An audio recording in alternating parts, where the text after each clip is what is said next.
അതേസമയം അനിൽകുമാറിന്റെ ആത്മഹത്യ CPIM-ന്റെയും പോലീസിന്റെയും ഗൂഢാലോചനയുടെ ഫലമെന്ന് BJP ജില്ലാ പ്രസിഡന്റ് കരമന ജയൻ പറഞ്ഞു. തമ്പാനൂർ പോലീസ് സ്റ്റേഷനിൽ വെച്ച് 5 ലക്ഷം ആവശ്യപ്പെട്ട് ഭീഷണിപ്പെടുത്തിയതാണ് അനിൽകുമാർ ആത്മഹത്യ ചെയ്യാൻ കാരണം. പോലീസുകാർക്കെതിരെ നടപടി ആവശ്യപ്പെട്ട് 22-ന് തമ്പാനൂർ സ്റ്റേഷനിലേക്ക് മാർച്ച് നടത്തുമെന്നും കരമന ജയൻ പറഞ്ഞു. രാജീവ് ചന്ദ്രശേഖറിനെ അനിൽകുമാർ കണ്ടത് നേതൃയോഗത്തിലെന്നും വിശദീകരണം.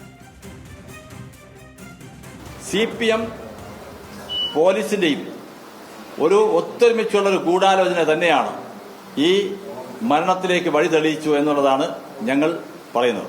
പോലീസ് അടിക്കടി വന്ന് ഭീഷണിപ്പെടുത്തുകയും ഇന്ന് രാവിലെ പണം എത്തിച്ചില്ല എന്നുണ്ടെങ്കിൽ പോലീസ് വീട്ടിൽ വന്ന് പണം വാങ്ങണമെന്ന് പണം വാങ്ങാൻ ഭീഷണിപ്പെടുത്തുകയുണ്ടായി. അത് താങ്ങാൻ അദ്ദേഹത്തിന് കഴിഞ്ഞിട്ടില്ല.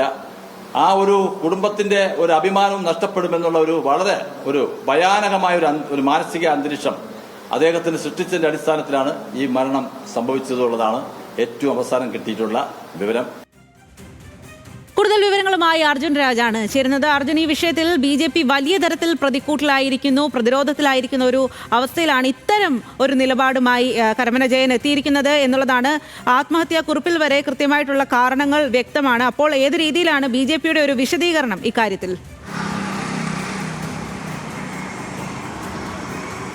സ്വാതി പറഞ്ഞതുപോലെ തന്നെ അനിൽകുമാറിന്റെ ആത്മഹത്യയുമായി ബന്ധപ്പെട്ട് BJP വലിയ രീതിയിൽ പ്രതിസന്ധിയിലായ ഘട്ടത്തിൽ കൂടിയാണ് ഇപ്പോൾ ജില്ലാ നേതൃത്വത്തിന്റെ ഒരു പുതിയ വിശദീകരണം വന്നിട്ടുള്ളത്. അത് ആരോപണ മുന CPM-ലേക്ക് നീട്ടുന്നതാണ്. CPIM-ഉം പോലീസും ചേർന്ന് നടത്തിയ ഗൂഢാലോചനയുടെ ഫലമായിട്ടാണ് അനിൽകുമാർ ആത്മഹത്യ ചെയ്യേണ്ടി വന്നതെന്നാണ് BJP ആരോപിക്കുന്നത്. അതിന്റെ അടിസ്ഥാനം ഈ വലിയശാല ബാങ്കിലെ ക്രമക്കേടുമായി ബന്ധപ്പെട്ട് ചില പരാതികൾ തമ്പാനൂർ സ്റ്റേഷനിലുണ്ടായിരുന്നു. അതുമായി ബന്ധപ്പെട്ട് അനിൽകുമാറിനെ പോലീസ് സ്റ്റേഷനിലേക്ക് വിളിച്ചു വരുത്തി പോലീസ് ഭീഷണിപ്പെടുത്തിയെന്നാണ് BJP-യുടെ ആരോപണം. ഇന്ന്, അതായത് ശനിയാഴ്ച രാവിലെ 10 മണിക്ക് 5 ലക്ഷം രൂപ നൽകാൻ പോലീസ് സ്റ്റേഷനിലേക്ക് എത്തണമെന്ന് ആവശ്യപ്പെട്ടിരുന്നു. അത് തന്നിട്ടില്ലെങ്കിൽ വീട്ടിൽ വന്ന് പണം വാങ്ങുമെന്ന തരത്തിൽ പോലീസിന്റെ ഭാഗത്തുനിന്ന് ഭീഷണി ഉണ്ടായി എന്നാണ് തിരുവനന്തപുരം BJP നേതൃത്വം ആരോപിക്കുന്നത്. ആ മനോവിഷമം താങ്ങാൻ കഴിയാതെയാണ് ഇന്ന് രാവിലെ അനിൽകുമാർ ആത്മഹത്യ ചെയ്തതെന്നാണ് BJP-യുടെ വിശദീകരണം. CPM-ലേക്കാണ് ഈ ആരോപണ മുന അവർ നീട്ടുന്നത്. CPM-ഉം പോലീസും